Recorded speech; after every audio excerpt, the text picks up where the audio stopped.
Tale and Treasure এর নিবেদন। নির্বাসিত রাজপুত্রের গল্প। সুদূর পাহাড়ি রাজ্য চন্দ্রগড়, যেখানে গহীন অরণ্যের মাঝে এক সোনালী প্রাসাদ মাথা উঁচু করে দাঁড়িয়েছিল। এই রাজ্যের রাজা অমরনাথ এক বিচক্ষণ ও প্রজাপ্রিয় শাসক ছিলেন। তার 3 সন্তান, বড় ছেলে অর্জুন, মেজ ছেলে বিক্রম আর ছোট বোন সুবর্ণা। 3 ভাই বোন সুখে শান্তিতে বাস করছে।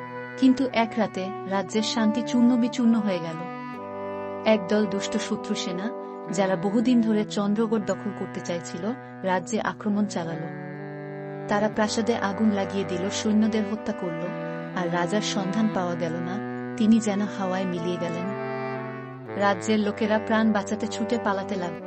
অর্জুন, বিক্রম আর সুবর্ণা কোনো মতে অরণ্যের দিকে পালালো। তারা এক গভীর জঙ্গলে এসে আশ্রয় নিল। তারা জঙ্গলের মধ্যে একটি উর্বর স্থানে এসে থামল।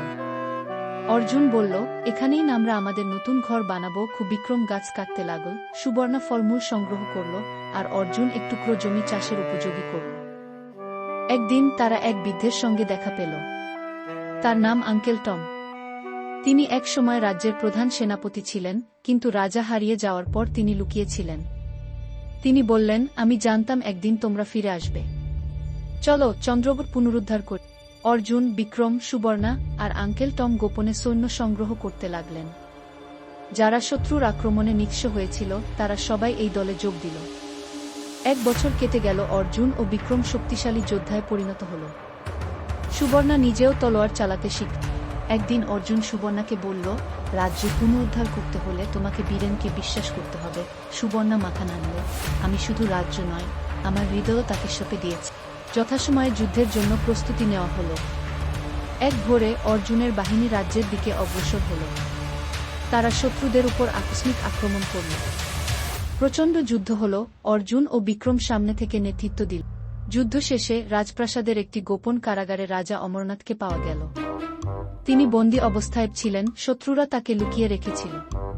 তিনি মুক্তি পেয়ে অর্জুন, বিক্রম আর সুবর্ণাকে জড়িয়ে ধরলেন। তোমরা আমার গর্ব। সেই দিনই রাজ্যে বিজয় উৎসব হল। সুবর্ণা ও বীরেনের বিয়ে হল। অর্জুন ও বিক্রম রাজ্যের নতুন সেনাপতি হিসেবে দায়িত্ব নিল। চন্দ্রগড় আবার শান্তির রাজ্যে পরিণত হল, আর 3 ভাই বোনের সাহস ও ভালোবাসার কাহিনী প্রজন্মের পর প্রজন্ম মনে রাখে।